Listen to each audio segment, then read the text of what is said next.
ॐ गणानां त्वा गणपतिगुं हवामहे कविं कवीनामुपवस्रवस्रवम् ज्येष्ठराजं ब्रह्मणां ब्रह्मणस्पत आनशृण्वन्नोतिभिः सीदसादनम् ॐ गं गणपतये नमः। ॐ गुं गुरुभ्यो नमः। ॐ ऐं सरस्वत्यै नमः।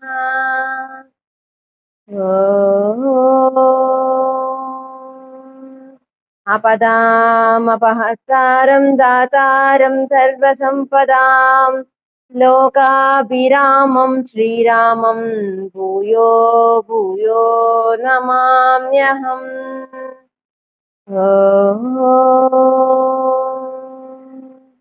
श्रीराम राम रामेति रमे रामे मनोरमे सहस्रनाम तत्तुल्यं रामनाम वरानने।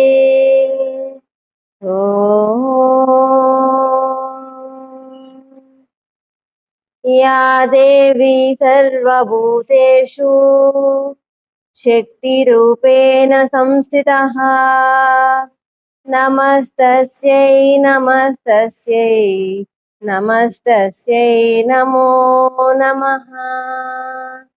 ॐ मनोजवं मारुततुल्यवेगं जितेन्द्रियं बुद्धिमतां वरिष्ठं वातात्मजं वानरयोधमुख्यं श्रीरामदूतं शिरसा नमामि। हरिनामदूतं मनसा स्मरामि। हरिः ॐ कृष्णाय वासुदेवाय देवकीनन्दनाय च नन्दगोपकुमाराय गोविन्दाय नमो नमः। हरिः ఓం చెప్పండి। ఓం నమః శివాయ చెప్పండి, గట్టిగా చెప్పండి। ఓం నమో నారాయణాయ ఓం శ్రీమాత్రే నమః।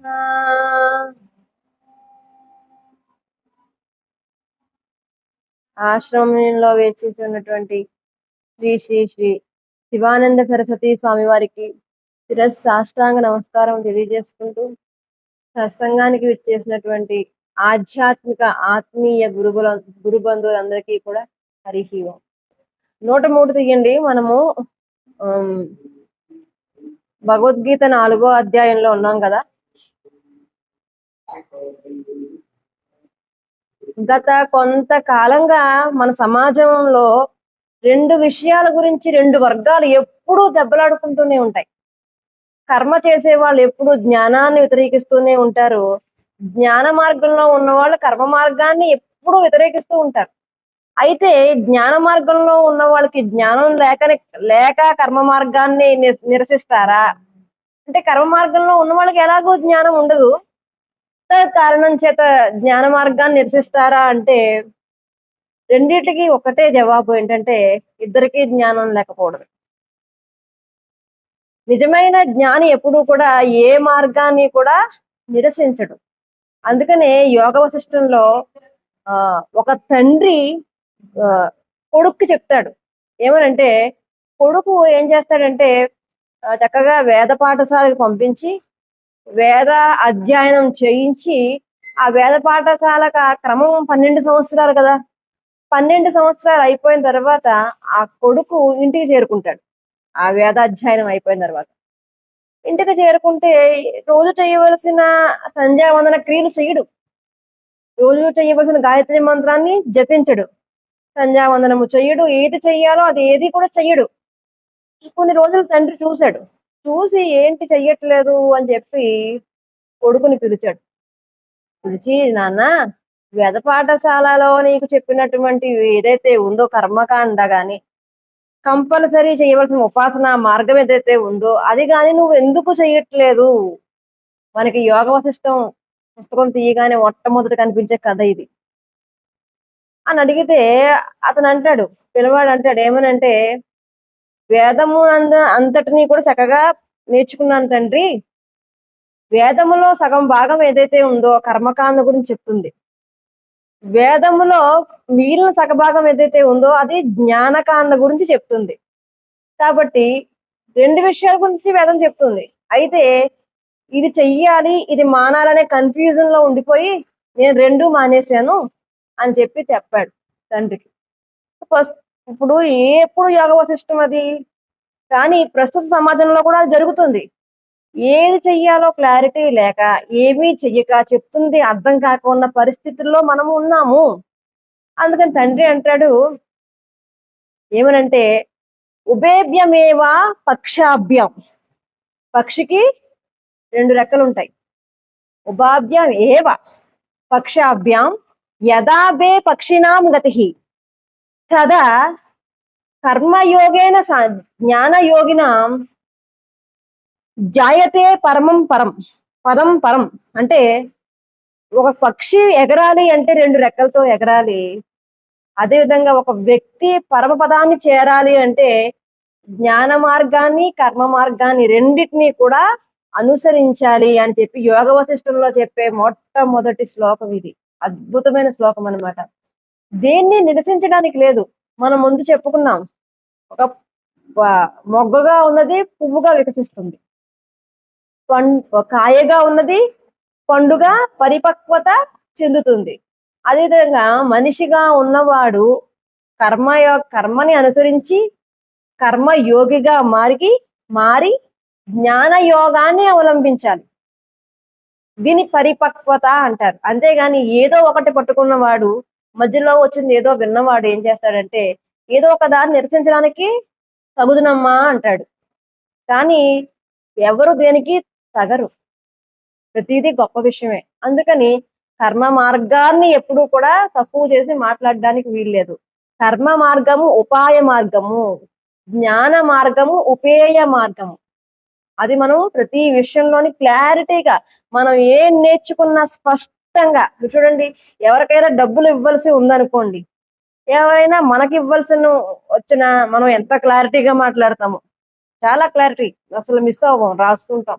నువ్వు కరెక్ట్ గా మాట్లాడబ్బాయి, ఏం మాట్లాడుతున్నావు నువ్వు అని అంటాం. కానీ అదే విధంగా జ్ఞాన విషయంలో కూడా అంతే. మనం బాహ్య విషయాల్లో ఎంత స్పష్టంగా ఉంటాము, రూపాయి పోయిందంటే మన ప్రాణం పోయినట్టే, అది ఊరికే పోకూడదు.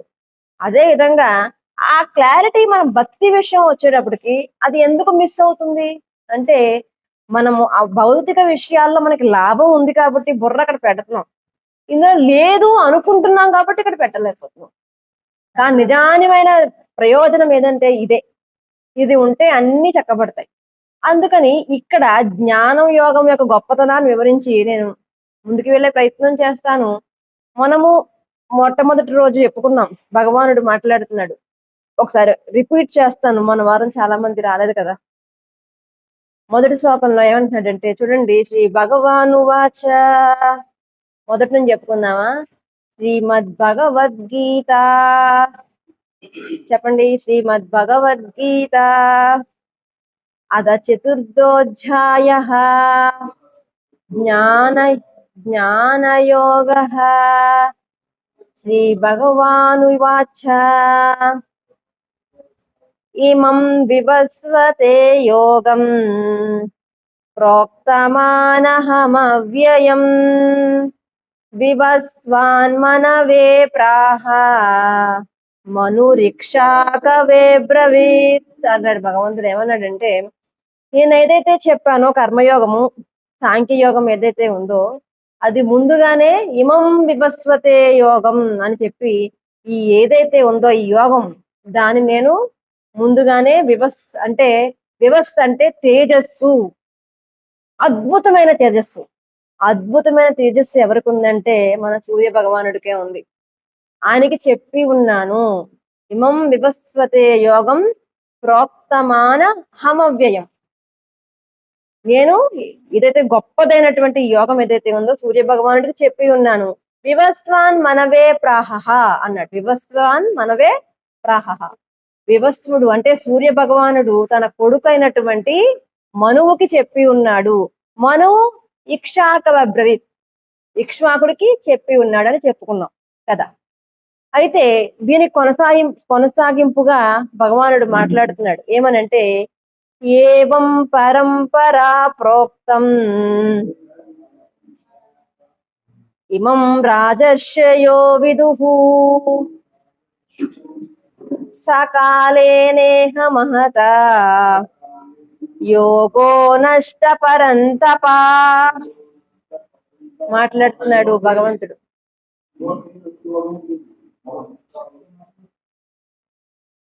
భగవానుడు మాట్లాడుతున్నాడు. ఓ పరంతప, ఎంత బాగా సంబోధించాడో చూడండి. పరంతప. పరంతప అంటే ఇక్కడ అర్థము పరులను, శత్రువులను. మనవాడు అర్జునుడు గాంధీవం పట్టుకుని నిలబడ్డాడు అంటే ఆ శత్రువులందరూ కూడా తప్పించిపోవలసిందేనట. అటువంటి గొప్పవాడు పరంతప అని అది గుర్తు చేస్తున్నాడు. అంటే ధైర్యవంతుడు, అంటే బాహ్య ఇంద్రియ ధైర్యం ఉన్నది, ఇంద్రియ నిగ్రహము ఉన్నది అర్జునుడికి. అది గుర్తు చేస్తున్నాడు. మనకు కూడా ఉన్నాయి కదా, అనుకుంటూ ఉంటామేమో మనం ఉన్నాయి అని. సరే, పరంతప అని సంబోధించి అంటున్నాడు. ఏవం పరంపరా ప్రోక్తం. ఏవం ఏదైతే నీకు చెప్పి ఉన్నానో అది పరంపరాగతంగా వస్తుంది. మనము ఏదైనా గ్రంథం మొదలు పెట్టినప్పుడు గాని, లేదా ఏదైతే శాస్త్రం అది అయిపోయినప్పుడు గాని ఆ యొక్క పరంపర గురించి చెప్తారు. కానీ ఇక్కడ మధ్యలో చెప్పాడంటే భగవంతుడు జ్ఞానయోగం మధ్యలో ఉన్నట్టే కదా. అంటే ఇక్కడ అర్థం అది కాదు. ఇక్కడతో భగవద్గీత అయిపోయింది.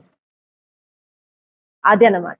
2 అధ్యాయాలతో భగవద్గీత పూర్తయిపోయింది. మరి మిగతావి ఏంటండి అంటే మన వాడికి వచ్చిన డౌట్లు, మన వాడి పెట్టిన సందేహాల లిస్టులు అయ్యనమాట. అందుకని ఇక్కడతో అయిపోయింది. కానీ భగవంతుడు చెప్తున్నాడు ఏమంటే ఏదైతే నేను చెప్పానో ఆ యోగం పరంపరా ప్రోక్తం, పరంపరాగతంగా వస్తుంది. మనం ఏది చెప్పినా శాస్త్రోక్తంగా చెప్పాలి. గురువులు చెప్పిందే చెప్పాలి. ఈ రోజు కల వచ్చిందండి, జ్ఞానంలో కనిపించిందండి, ఇదే కరెక్ట్ అండి అని చెప్పడానికి లేదు. అది చెప్పకూడదు. పరంపరా ప్రోక్తం, పరంపరాగతంగా వస్తుంది ఏదైతే ఉందో ఆ శాస్త్రాన్ని నువ్వు చెప్పాలి. అదే మనం చెప్పుకున్నామే, మనం ఏది చెప్పినా దానికి ఒక ప్రమాణం ఉండాలి. ఏముండాలి? ప్రమాణము. ప్రమాణము అంటే ఆధారము. మనం ఏ పని చేసినా మనకి శాస్త్రమే ఆధారం. కల వచ్చిందండి, ఊహించానండి, ఏం పని చేయవు. మనకి ఏం మాట్లాడినా సరే శాస్త్ర ప్రమాణంగా మాట్లాడాలి.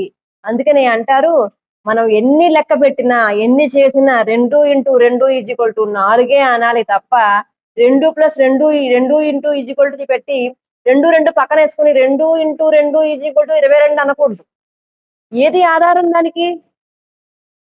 నేను ఊహించానండి, బాగుంది, వినడానికి బాగుంటాయి ఇటువంటి అన్ని కూడా. కానీ ఈ 2 × 2 అనేది మనము బయటికి వెళ్ళి చెప్పినా సరే నమ్మడానికి ఈజీగా ఉండాలి. అంటే నిజమే, కరెక్టే అని ఎవరైనా అనగలరు. 22 అనేది ఎవరు నమ్ముతారు? ఏంటి ఆధారం? ఏది ఆధారం లేదు.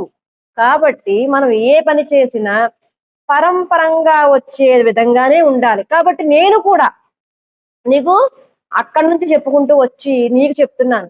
ఈ సామాన్యమైన యోగము కానే కాదు.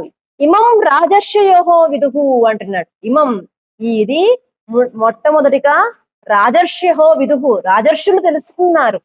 మరి ఎవరండి రాజర్షులు అంటే ముందు చెప్పారే, సూర్య భగవానుడు, మనువు, ఇక్ష్వాకుడు, దిలీపుడు, సగర చక్రవర్తులు, పరీక్షిత్ మహారాజు, అలా చెప్పుకుంటూ వెళ్తే రామచంద్రమూర్తి, మొత్తం అందరూ కూడా చెప్పుకుంటూ వెళ్తే మరి వీళ్ళందరూ రాజులే కదా అంటే రాజులు మాత్రమే తెలుసుకోదగ్గ విషయమా అంటే కాదట. ఎవరు తెలుసుకోవాలి ఇది? మొత్తం అందరూ తెలుసుకోవాలి. మరి రాజులకి ఎందుకు చెప్పారు అంటే రాజు సక్రమంగా పని చేస్తే సమాజం కూడా సక్రమంగా పనిచేస్తుంది. అందరూ అనుకుంటారు జ్ఞానం వస్తే ఏమొస్తే జ్ఞానం వస్తే మా వాడు ఇల్లు విడిచి వెళ్ళిపోతాడేమో అని భయంతో జ్ఞానాన్ని నేర్పించడానికి భయపడే సమాజంలో ఉన్నాం మనం.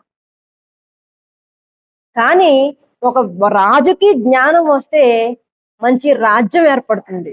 ఒక వ్యాపారవేత్త జ్ఞాని అయితే వ్యాపారం ధర్మంగా నడుస్తుంది. అవునా కదా? ఒక విద్యార్థి జ్ఞాని అయితే విద్యావంతుడవుతాడు, వినయవంతుడవుతాడు. నిజమైన జ్ఞానం అంటే అది. ఇప్పుడు ఏదో చదివేసుకుని ఇల్లు విడిచి వెళ్ళిపోయేవాడు జ్ఞాని అవుతాడా? జ్ఞాని అనిపించుకోబడతాడా? అది అజ్ఞానములోకే వస్తుంది. వాడు మళ్ళీ వెళ్ళిపోయి ఎక్కడో కూర్చోడమ్మా, మళ్ళీ మన దగ్గరికి వచ్చేస్తాడు. కాబట్టి మనం ఏం బాధపడక్కర్లేదు. నిజమైన జ్ఞానవంతుడు ఏది విడిచిపెట్టి వెళ్ళడు. కాబట్టి ముందు రాజర్షిహో విదుహు. ఏమండి, రాజులు తెలుసుకున్నారు కదా, మరి రాజర్షి అని ఎందుకన్నారు? రాజులు తెలుసుకున్నారు అని చెప్పి వదిలేస్తే బాగుండు కదా అంటే ఋషి అన్న పదం వాడారు ఇక్కడ. ఋషి అంటే బిరుదు. అది ఎవరికైనా ఇవ్వచ్చు, ఎవరికైనా ఇవ్వచ్చు. అయితే ఋషి అనే పదానికి అర్థం ఏంటంటే ఏదైతే వేదమునందు చెప్పే శాస్త్రమునందు చెప్పబడి ఉన్నదో దాన్ని అనుభవపూర్వకంగా తెలుసుకున్నవాడు. ఎలాగా? అనుభవపూర్వకంగా తెలుసుకున్నవాడు. అంటే మనం చదువుతున్నాం, అది జ్ఞానం. అది అనుభవం అయిందనుకోండి విజ్ఞానం అవుద్ది. అది విజ్ఞాన రూపంలో అనుభవ రూపంలో తెలుసుకున్న వాడు ఎవరైతే ఉంటారో వాళ్ళని ఋషి అన్నారు. అందుకని రాజర్షి అనే ఎందుకన్నారంటే రాజానాం చ తే ఋషి అని శంకరుని చెప్తున్నారు, శంకర భాష్యం. అయితే రాజుగా ఉండి కూడా ఋషిగా ఉన్నాడట. ఎందుకు నొక్కి చెప్తున్నాడంటే రాజు అనే వ్యక్తికి కాదు, రాజు అనే శక్తికి ఎన్ని పనులుంటాయండి? ఎన్ని పనులుంటాయి? అబ్బో 1,00,000 పనులు ఉంటాయి. నాకు ఉన్నాయండి 1,00,000 పనులు. ఎన్ని ఎన్ని చక్కబెట్టుకు రావాలి రాజు, ఎన్ని చూసుకుని రావాలి రాజు. రాజు అయ్యుండి కూడా అన్ని కర్మలంపటాల్లో పడి కర్మల్లో బంధింపబడి కూడా రాజుగా ఉండి పురుషత్వాన్ని పొందాడు. పురుషత్వము అంటే బిరుదు, ఒక అధికారాన్ని పొందాడు. ఎందుకు అంటే శాస్త్రమునందు ఏది చెప్పబడి ఉన్నదో దాన్ని ఆయన స్వీకరించారు కాబట్టి. కానీ రాజంతటి వాడే తెలుసుకున్నాడు, అన్ని పనులు ఉన్నవాడు తెలుసుకున్నాడంటే మనిషి నువ్వు తెలుసుకోవా? నువ్వు కూడా తెలుసుకోవాలి. అలా అప్పుడు రాజుగా ఉన్నవాడు తెలుసుకుంటే రాజర్షి అయ్యాడు, మనిషిగా ఉన్నవాడు తెలుసుకుంటే మహర్షి అయ్యాడు. ఏమయ్యాడండి? మహర్షత్వం వచ్చిందనమాట. కాబట్టి అటువంటి వారు తెలుసుకున్నారు ఏమని? ఏవం పరంపరా ప్రోక్తం యోగం రాజర్షియో విదుహు సకాలేన మహత యోగం. సకాలేన మహత, కాలేనేహ మహత. సెకండ్ లైన్ చూడండి, కాలేనేహ మహత. మహతా కాలేన అంటే చాలా కాలం క్రిందట సయోగం ఈ యోగము ఏమైందట? నష్ట అన్నాడు. చాలా కాలం క్రితం నష్టపోయిందట. నష్టపోయిందంటే నశించిపోయిందనా? నశించిపోయిందైతే ముందు శ్లోకంలో అవ్యయం అన్నాడు కదా. ఇమం ప్రోక్తం అవ్యయం ప్రోక్తమాన హమవ్యయం అన్నాడు కదా. మరి అవ్యయం అంటే ఎప్పటికీ నశించింది. శాస్త్రము గాని బ్రహ్మము గాని ఎప్పటికీ నశించినటువంటివి. మరి ఇక్కడ నష్ట అని ఎందుకు పడాడంటే నశించిపోయిందని కాదురా బంగారం. నష్ట అంటే కనిపించకుండా పోయింది, మీకు లుప్తమైంది. మీకు బాగా అర్థం కావాలంటే బాగా మబ్బు పట్టిందండి, సూర్యుడు కనిపించట్లేదు. మబ్బు పట్టింది, సూర్యుడు కనిపించట్లేదు అన్న విషయం నీకు ఎలా తెలిసింది?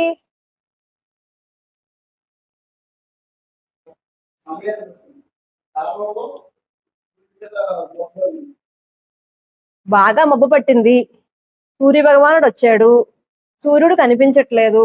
మబ్బు పట్టిందన్న విషయం నీకు ఎలా తెలిసింది? ఇంకా ఎవరి వల్ల తెలిసింది? సూర్యుడి వల్లే తెలిసింది. రాత్రి మబ్బు వేసింది అనుకోండి, మనకి సాధారణంగా మనం పట్టుకోలేం. గాలి వేస్తే మబ్బేసింది రోయ్ అంటారు. ఆ గాలి గాని వేయలేదు అనుకోండి, రాత్రిలో మబ్బేసిందని నువ్వు గ్రహించగలవా? బాగా ఉక్కపోతగా ఉంటే మీరు కనిపెట్టేస్తారు. కానీ సాదాసీదాగా వాతావరణం ఉండి మబ్బు వేస్తే నువ్వు రాత్రులు పట్టుకోలేవు. కానీ పగలు మాత్రం మబ్బేసిందని టక్కుమని పడతావు. ఎందుకు? ఆయన ఉన్నాడు కాబట్టి, ఆయన వల్ల తెలిసింది నీకు. అంటే మబ్బు వచ్చింది అంటే ఆయన లేడని అర్థం కాదు, ఆయన ఉన్నాడు కాబట్టి మబ్బు వచ్చిందనే విషయం తెలిసింది. అదే విధంగా శాస్త్రం ఉన్నది, కానీ అది నష్టపోయింది అంటే మాయ చేత కొన్ని రోజులు ఆవహించబడింది, అది లుప్తమైంది అంటే కనుమరుగైంది, దాచబడి ఉన్నది. ఏంటమ్మా నష్టపోయిందంటే? దాచబడి ఉన్నది అని చెప్పి అంటున్నాడు. సకాలేన మహత అని చెప్తున్నాడు అనమాట. అంటే ఈ ఏదైతే పరంపరంగా వస్తుందో ఆ యోగము లుప్తమైంది అని చెప్పి భగవానుడు చెప్తున్నాడు. చెబుతూ 3వ శ్లోకం తీయండి, తర్వాత పేజ్.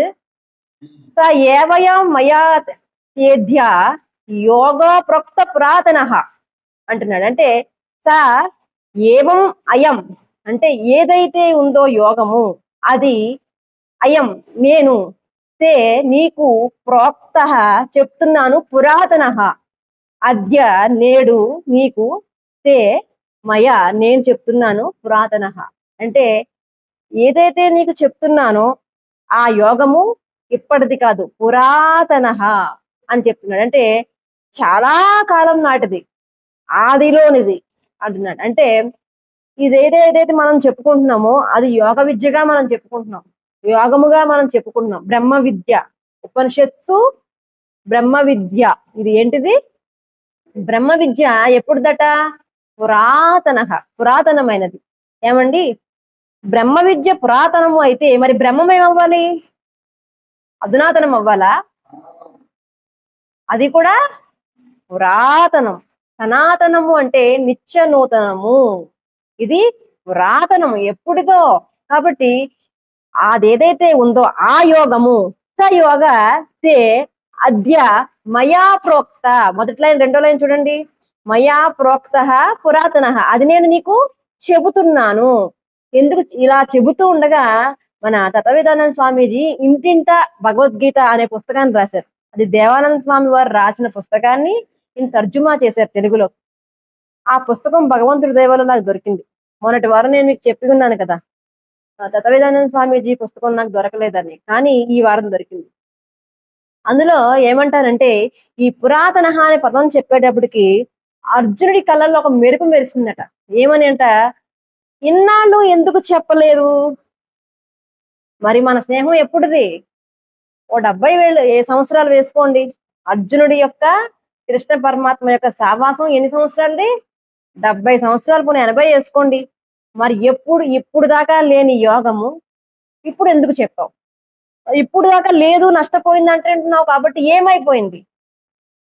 ఏమైపోయిందంటే శంకర భాష్యంలో అంటారు, జితేంద్రియ అజితేంద్రియ అంటున్నాడు. అంటూ ఈ లోకంలో చెప్పేవాళ్ళు లేక అంటే ఉన్నారు. వ్యాసులు వారు ఉన్నారు, సుఖబ్రహ్మ మహర్షి ఉన్నారు, జనక సనందనాథులు ఉన్నారు, విదురుడు లాంటి మంచి వాళ్ళు ఉన్నారు.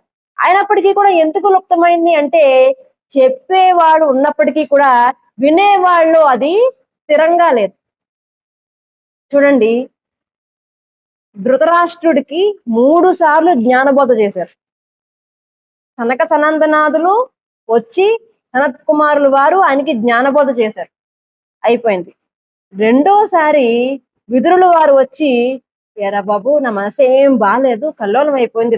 ఈ ధృతరాష్ట్రుడు చెప్తున్నాడు, ఈ దుర్యోధనుడు ఎవరైతే ఉన్నాడో వాడి మీద మమకారం చేత నా మనసు ఏం పాడైపోయింది, పిల్లాడు మాట వినట్లేదు, నాకేం అర్థం కావట్లేదు, 2 మంచి మాటలు చెప్పరా బాబు అంటే విదురుల వారు విదురునీతి చెప్తారు రెండోసారి. మూడోసారి సంజయుడు భగవద్గీత చెప్తాడు. 3 సార్లు బ్రహ్మ యోగాన్ని, బ్రహ్మ విద్యని ఆయన వినడం జరుగుతుంది. విని విదురుల వారితో ఆయనే అంటారు, నేను ఇవన్నీ వింటాను కానీ నిలబడదు. ఎందుకంటే నా మనసులో ఇంత జ్ఞానం ఉన్నప్పటికీ, ఇంత బ్రహ్మ విద్య నా మనసులో ఉన్నప్పటికీ కూడా ఒక్కసారి నా మనసులో దుర్యోధనుడు మెదిలేడంటే ఏం ఉండవు తెలుసా అని గర్వంగా చెప్పుకుంటాడు. ఇప్పుడు దుర్యోధనుడు వారా మనమా? మనం ఎన్నిసార్లు వినలేదు భగవద్గీత? ఎన్నిసార్లు మనము చెప్తుంటే మనం శ్రద్ధగా రాలేదు ఆశ్రమానికి. కానీ ఎందుకు నిలబడలేదు అంటే, పోసేవాడు కరెక్ట్ గా పోస్తున్నప్పటికీ ఆ కింద ఉన్న బేస్ ఏదైతే ఉందో అది సరిగ్గా నిలకడగా లేదనుకోండి, ఆయిల్ ఎక్కడ పడిపోతుంది? కింద పడిపోతుంది. అదే విధంగా మనం ఎంత స్థిరంగా కూర్చున్నప్పటికీ మనసు అనేది అక్కడ లేదనుకోండి, ఎంతమంది ఎన్ని పోసినా అది బయటికి వెళ్ళిపోతుంది. కానీ ఎన్నిసార్లు ఒలిగిపోయినప్పటికీ కూడా మనము జీవిత పర్యంతము కూడా మారే వరకు వింటూనే. ఏరా నీ మొహానికి ఎన్నిసార్లు చెప్పినా సిగ్గుంటదేట్రా అని పెద్దవాళ్ళు తిడుతూ ఉంటారు. మాన మొహాలకు కూడా ఉండకూడదమ్మా. ఈ జ్ఞానం విషయంలో ఎన్నిసార్లు చెప్పినా, ఎంత మంది చెప్పినా వినడానికి రెడీగా ఉండగలగడమే నిజమైన పరంతప. నిజమైన ధైర్యవంతుడి లక్షణం ఏంటంటే వినాలి. ఎన్నిసార్లు వినాలి అంటే నీకు అర్థమయ్యే వరకు వినాలి. ఇవాళ ఒకళ్ళు చెప్తే అర్థం కాలేదు, ఇంకోటి చెప్తే అర్థం అవుతుందేమో, వాళ్ళ బాణి మనకు బాగా మనసుకు నచ్చుతుందేమో, ఏమో చెప్పలేము కదా. అందుకని మనం ఎప్పుడు కూడా వింటూ ఉండాలి. అలా ధృతరాష్ట్రుడే విన్నాడు, ఆయనకి అర్థం కాలేదు, మనం కూడా వింటూనే ఉండాలి. ఎప్పటికి అర్థమైందంటే మొత్తం సర్వనాశనం అయిపోయిన తర్వాత ఆయనకి అప్పుడు అర్థమైంది విషయం ఏంటో. అదే విధంగా పురాతన, ఏదైతే పురాతనంగా ఉందో అటువంటి విద్య అప్పటికి ఉన్నది, కానీ అంతంత మాత్రంగా ఉన్నది. అంటే లుప్తమైపోయింది అంటున్నారు కదా. ఇప్పుడు చూడండి, మనం భగవద్గీత గురించి చెప్పుకుంటున్నాం లుప్తమైపోయిందని. మన సమాజంలో అనేక వ్యవస్థలు లుప్తమైపోయాయి. ప్రధానంగా చెప్పుకోవాలంటే మహా దుర్భర స్థితిలో ఉన్న వ్యవస్థ ఏంటో తెలుసా? వివాహ వ్యవస్థ. అదేంటి, చాణక్య నీతిలో చాణక్యుడు మాట మాట్లాడతాడట. మా గురువు గారు చెప్తారు ఎప్పుడు కూడా, ఏమనంటే సత్యము ఏదైతే ఉన్నదో, పట్టుకోండి మీరు బాగా, సత్యము ఏదైతే ఉన్నదో అది మనం శ్రద్ధగా విని ఆచరించకపోతే దాని ప్లేస్ లో వచ్చి చేరుతుందంట. ఏమొచ్చి చేరుతుంది? అసత్యం వచ్చి చేరితే పర్లేదు, తర్వాత ఎవరో వచ్చి మహాత్ములు వచ్చి మారుస్తారు. కానీ ఆ అసత్యము వచ్చి చేరినప్పుడు అదే అసత్యముని మనం భరించి భరించి దాన్నే సత్యము అనే భ్రమలో మనం ఉండిపోతాము. అది సత్యముగా ప్రపంచాన్ని ఏలుతుంది. ధృతరాష్ట్రుడు మళ్ళీ అంటారు. నిజానికి ఆ పదం నిజంగా నా మనసుకు హత్తుకున్నది. ఎందుకంటే నిజానికి ఈ రోజు వివాహ వ్యవస్థ ఎలా ఉన్నది, ఈ రోజు చేసే అకృత్యాలు కానివ్వండి, వివాహ వ్యవస్థలో వీళ్ళు చేసే కోతి వేషాలు కానివ్వండి, పిచ్చి వేషాలు ఏవైతే ఉన్నాయో అదే సత్యము, ఇది నిజము అనుకుంటున్నారు. అది ఆర్భాటము ఏదైతే ఉన్నదో, హంగు ఏదైతే ఉన్నదో అది గొప్పగా ఉన్నది కాబట్టి, అది కరెక్ట్ అంటున్నారు. చూడండి, మా ఇంట్లో తులసి మొక్క లేదండి అంటే ఆనవాయి లేదండి ఏదో అంటారు. మొత్తానికి అలవాటు లేని పనిని ఆనవాయితీ లేదంటారు. పెట్టమ్మా అంటే ఆనవాయితీ లేదండి, అబ్బాయి పెట్టదండి అంటారు. వినాయకుడి పూజ కూడా ఆనవాయితీ లేదన్న వాళ్ళు విన్నాను, స్వయంగా నేను విన్నాను. అయితే వినాయకుడి పూజ ఆనవాయితీ లేదంటే అలవాటు లేదు. అయితే నీకు ఇష్టం లేకపోతే అన్ని బాగానే ఉంటాయి. ఇప్పుడు పెళ్లిళ్ళ విషయానికి వస్తే వివాహ వ్యవస్థ భ్రష్టు పట్టిపోయిందంటే చాలా విషయాలు మనకి అలవాటు లేవు కదా.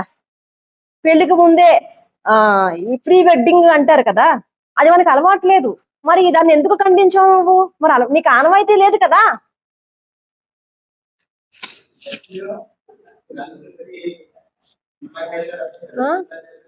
అసలు ముహూర్తం ఎప్పుడు పెడతారు, దేనికి పెడతారు ముహూర్తము?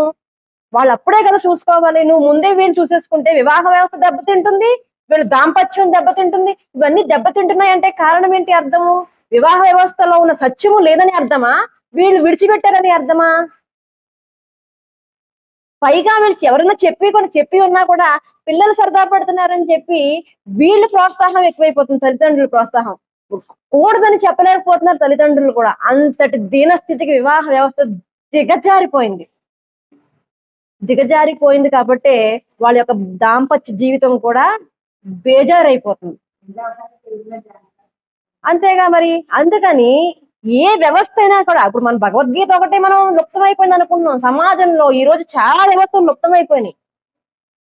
16వ శతాబ్దంలో బౌద్ధ మతం అంతా విచ్చలవిడిగా ఉన్న రోజుల్లో బౌద్ధ మతము కాకుండా శైవము వైష్ణవము అని 2 భాగాలు విడిపోయినాయి. అందులో గణాపత్యము సూర్యము సౌర ఆగమము ఇవన్నీ శాక్తేయము ఉన్నప్పటికీ కూడా ఈ శైవ వైష్ణవ బౌద్ధాలు మాత్రమే 16వ శతాబ్దంలో విచ్చలవిడితనం అయిపోయినాయి. అప్పటికీ కూడా భగవద్గీత లేదా అంటే భగవానుడు భగవద్గీత చెప్పడానికి 5,000 సంవత్సరాలు పట్టింది కదా, అప్పటికే లుప్తమైపోయింది అంటున్నాడు భగవంతుడు. అర్జుడు అంతటి వాడికి, అన్ని శాస్త్రాలు తెలిసిన వాడికి భగవద్గీత తెలియలేదు అంటే లేదా, ఉన్నది కానీ కనిపించకుండా పోయింది. మరి అప్పుడేదో అనుకుంటాం కానీ తర్వాత కూడా 16వ శతాబ్దం వచ్చే వరకు కూడా ఇవన్నీ కూడా లుప్తమైపోయాయి. లుప్తమైపోతే భగవంతుడు మళ్ళీ శంకరుల రూపంలో వచ్చి దీని అంతటినీ కూడా ప్రక్షాళన చేశారు. అందరూ అంటారు, ఏమండి శంకరులు అద్వైతం కదండి, మేము అద్వైత మతమే అంటారు. అద్వైత మతము అంటే ఒకదాన్ని పట్టుకోమని మిగతా అన్నిటిని తిట్టమని అర్థం కాదు. అద్వైత సిద్ధాంతం అంటే నిజంగా అద్వైతం అదే అయితే శంకరులు శివానంద లహరి రాయరు, శంకర్లు సౌందర్య లహరి రాయరు, శంకర్లు అనేక సూక్తాలు రాశారు అవి రాయరు, బ్రహ్మసూత్రాలు రాశారు. అద్వైతం అయినప్పుడు అవన్నీ వాటన్నిటితో పనేంటి? ఈ విషయాన్ని మనం ఆలోచించాలి. మహాత్ముల జీవిత చరిత్రలు ఎందుకు రాస్తారా అంటే వాళ్ళు ఏదో ఒక సూత్రాన్ని పట్టుకున్నారంటే మిగతా సూత్రాలను తిట్టమని అర్థం కాదు, వాటిని గౌరవించమని అర్థం. అంటే పంచాయతన పూజలో శైవము వైష్ణవాన్ని విడదీసేసి ఎవరి దేవుడిని వాళ్ళు సంకలో వేసి తెలిపారు. అప్పుడు శంకరులు వచ్చి శైవ వైష్ణవాలు వేరు కాదురా, ఒకే పంచాయతనంలో పూజలు రావి, ఒక దేవుణ్ణి మధ్యలో పెట్టుకుని మిగతా 4గురిని చుట్టూ పెట్టుకుని నువ్వు పూజించాలని చెప్పి ఆయన పంచాయతన పూజ యొక్క గొప్ప విశిష్టతను చాటి చెప్పారు శంకరులు. అప్పటికే దేశంలో చాలా బౌద్ధిస్టులందరూ కూడా బౌద్ధ మతాన్ని రాజులందరికీ కూడా వ్యాప్తం చేసేసారు. వాళ్ళు ఎంత తెలివైన వాళ్ళంటే, ఇప్పుడు రాజర్షిహో విదుహో అన్నాడు కదా భగవంతుడు, ఆ విషయాన్ని వాళ్ళు పట్టుకుని ఆ బౌద్ధ మతానికి సంబంధించిన బౌద్ధిజం ఏదైతే ఉందో దానికి సంబంధించిన విషయాలన్నీ కూడా రాజులు చెప్పేశారండి. అప్పటికి సగం భారతదేశం అంతా కూడా బౌద్ధిస్టులతో నిండిపోయింది. అప్పుడు శంకర్లు వచ్చి దీని అంతటినీ ప్రక్షాళన చేశారు. అంటే ఎప్పుడు ఏది నాశనం అవుతుందో భగవంతుడు తప్పకుండా వస్తాడు. అయితే ఈ విధంగా ఎప్పుడో అన్ని పురాతనంగా ఉన్నాయమ్మా, ఉన్నప్పటికీ కూడా నీకు తెలియబడలేదు అని చెప్పి భగవానుడు చెప్తున్నప్పుడు మన తత్వవేదానంద స్వామీజీ అంటారు, ఇలా చెబుతుంటే అర్జునుడి కళలో ఏం కనిపించిందట, ఇన్నాళ్ళు ఎందుకు చెప్పలేదు? ఇన్నాళ్ళ మా సఖ్య జీవితమే కాదు, ఇద్దరిది కూడా బంధుత్వం కలిగి ఉంది, సఖ్యత కలిగి ఉంది, స్నేహితుడు, మిత్రుడు, సఖుడు ఇన్నున్నా కూడా ఎందుకు చెప్పలేదు? పైగా చెప్పే సమయము గాని, కాలము గాని, పరిస్థితి గాని అనుకూలించే ప్రదేశం ఇది. యోగం ఎక్కడ చెప్పాలి? 12 సంవత్సరాలు అరణ్యవాసం చేశాడు. అంతా 12 సంవత్సరాలు ఖాళీయే కదా. 12 సంవత్సరాలు మనవాడు కృష్ణ పరమాత్మతోనే ఉన్నాడు. అప్పుడు చెప్పి ఉండొచ్చు కదా, చెప్పలేదు. కానీ చూడండి, 12 సంవత్సరాలు ఖాళీగా ఉన్నాడు. ఖాళీగా ఉండి దుర్యోధుడిని ఎలా చంపాలి, అస్త్రశస్త్రాలు ఎలా సంపాదించాలని చెప్పి ఎవరితో కిరాతక అవతారంలో ఉన్న పరమేశ్వరుడితో యుద్ధం చేసి ఆయన్ని మెప్పించి, నీకేం కావాలరా బంగారం అని అడిగితే నాకు పాశుపతాస్త్రం కావాలని అడిగాడే గాని నాకు జ్ఞానం కావాలని అడగలేదు. అందుకని కృష్ణ పరమాత్మ కూడా చెప్పలేదు. ఎంత ఆకలితో ఉన్నప్పుడు మాత్రమే అన్నం పెట్టగలము ఎవరైనా సరే. ఆకలితో లేని వాడికి అన్నం పెట్టినా వాడికి అరగదు, పైగా వాంతులు చేసుకుంటాడు. అందుకని యోగ విద్య కూడా ఎవరికి ఎక్కుతుందో, ఎవరికి ప్రశాంత చిత్తం కలిగి ఉంటుందో వాడికే చెప్పాలిట. అందుకనే యోగము చెప్పాలి అంటే నిష్కామ కర్మ యోగి అయి ఉండాలి, అప్పుడే మన మనసుకి ఎక్కుతుంది అని చెప్పి భగవానుడు చెప్తున్నాడు అనమాట. ఇదంతా కూడా ఆయన మొహంలో కనిపించింది అంటే అద్వైతానంద స్వామీజీ చెప్తున్నారనమాట. అయితే ఈ 70 ఏళ్ల జీవితంలో ఎందుకు చెప్పలేదంటే, అప్పుడు నీకు ఆకలి లేదు.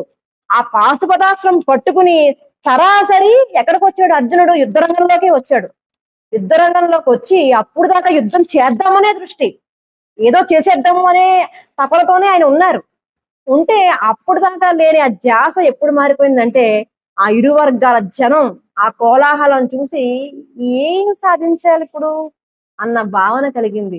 ఒక రకమైన అలజడి మొదలైంది, ఒక రకమైన ఆక్రోశం మొదలైంది, ఒక రకమైన తపన మిగిలిపోయి అప్పుడు గాంధీవాన్ని కింద పాడేసి కృష్ణ పరమాత్మని, నేను నీ శిష్యుడిని, అప్పుడు చెప్తాడు ఆయన, నాకు ఏది శ్రేయస్సో అది మీరు బోధించండి అని అప్పుడు శరణాగతి పొందుతాడు. అంతే తప్ప ఆ అరణ్యవాసంలో ఉన్నప్పుడు ఏ నాడు దీని గురించి మాట్లాడలేదు. కానీ సమయం సందర్భం చూసుకోకుండా భగవానుడు అడిగిన అడిగిన వెంటనే చెప్పాలి కదా. అందుకని భగవానుడు చెప్పడం మొదలు పెట్టాడు. అంటే ఈ పురాతనమైన విద్య ఏదైతే ఉన్నదో అది భగవంతుడు ఎప్పుడు చెప్పాడు అంటే, మనసంతా కూడా నిష్కల్మష భావం కలిగినప్పుడు ఏది చెబితే అది పట్టుకుంటుందో. చూడండి, తెల్లని గుడ్డకు మాత్రమే రంగు పులమగలరు, మాసిపోయిన గుడ్డకి రంగు పులమలేరు, అంటుకోదు, అది వృధా అవుతుంది కదా. అదే విధంగా మనసు ప్రశాంత చిత్తంతో ఉన్నప్పుడు మాత్రమే యోగము అంటుకుంటుంది. అందుకని ఇప్పుడు చెప్తున్నాను. అంతేకాదు, ఎందుకు చెప్తున్నానో తెలుసా? భక్తోసి మే సఖా చేతి, నువ్వు నా భక్తుడివి, పైగా నా సకుడివి. ఏంటండి, నువ్వు అంటే నాకు చాలా ఇష్టం కదా, అందుకే చెప్తున్నాను అనొచ్చు కదా. నువ్వు నా సకుడివి అంటే సరిపోయింది. మరి భక్తుడు అనే ఎందుకన్నారంటే, భక్తుడికి ఒక లక్షణం ఉందట, అది చెప్పడం కోసం ఇక్కడ చెప్తున్నారు. మీరు గుళ్ళల్లోకి వెళ్ళి చూస్తే బాగా కనిపిస్తారు ఇలాంటి వాళ్ళందరూ. భక్తుడికి ఉన్న లక్షణం ఏంటో తెలుసా? భయం. భక్తుడి లక్షణం ఏంటి? భయం. మీరు బయటికి వెళ్ళి చూడండి, గుళ్ళల్లో కనిపిస్తారు, ప్రతిదీ భయమే. ఆ భయం ఎవరికి ఉండాలి? ఒక శిష్యుడిగా ఉన్నవాడికి ఉండాలి. ఆ భయం యొక్క లక్షణం మన అర్జునుడికి ఉంది. భయం ఉండాలి. ఎవరి పట్ల? గురువు పట్ల. ఇక్కడ గురు శిష్య సంవాదం కదా జరుగుతుంది. అంటే గురువు పట్ల శిష్యుడికి ఉండవలసిన లక్షణాలు భయము అంటే భక్తి, ఇంకో సకత్వం. సకత్వము అంటే ఏదైనా గురువు గారిని అడగాలి.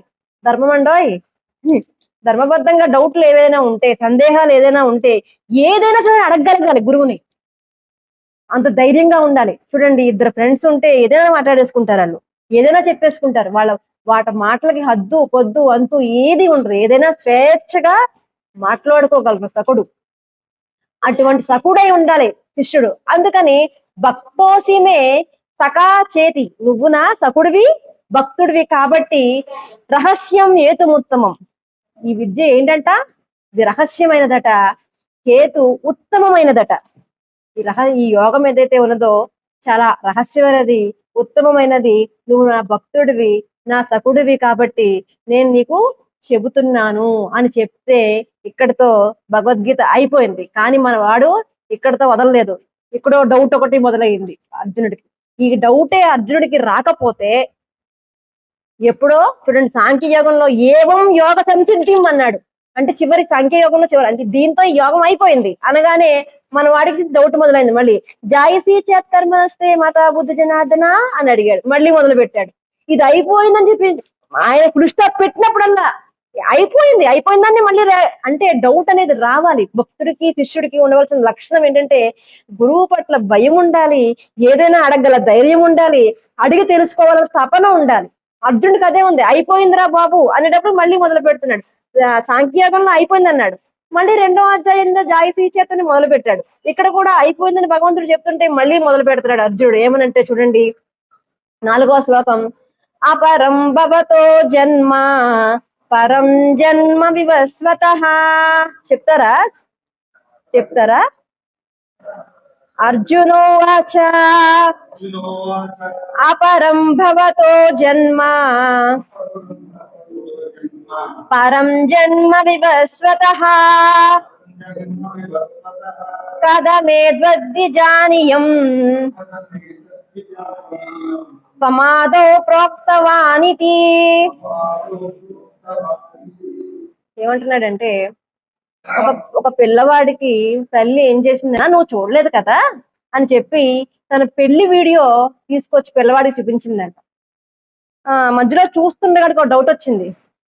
ఏమ్మా నీ పెళ్లికి నన్ను పిల్లలేదు, నేను వద్దును కదా. పాపం పిల్లవాడికి ఏం తెలుసు, నన్ను ఎందుకు పిల్లలేదమ్మా పెళ్లికి అన్నాడంట. ఆ తల్లి మురిసిపోయింది తప్ప ఏం చెప్తుంది? పెళ్లి అయితేనే కదా వీడు పుట్టేది, అవునా కదా? అదే డౌట్, చిన్న పిల్ల డౌట్ అనమాట ఇక్కడ వచ్చింది అర్జునుడికి. నువ్వు ఎప్పుడున్నావు, నేను ఎప్పుడున్నాను, నువ్వు నాతో పాటే పుట్టావు కదా, ఇద్దరం కలిసే పుట్టాము కదా. మన ఇద్దరం కలిసి పుట్టినప్పుడు ఏది యోగం ఏదైతే ఉందో దాన్ని వివస్వాన్ అన్నావు కదా మొదటి శ్లోకంలో. ఆ సూర్యుడికి నువ్వు ఎలా బోధించావు అని చెప్పి డౌట్ అడుగుతున్నాడు అనమాట. ఈ డౌట్ కి సమాధానం వచ్చే వారం చూద్దాం. దీన్ని ఎలా నమ్మాలి అని చెప్పి అడుగుతున్నాడు అనమాట. అది వచ్చే వారం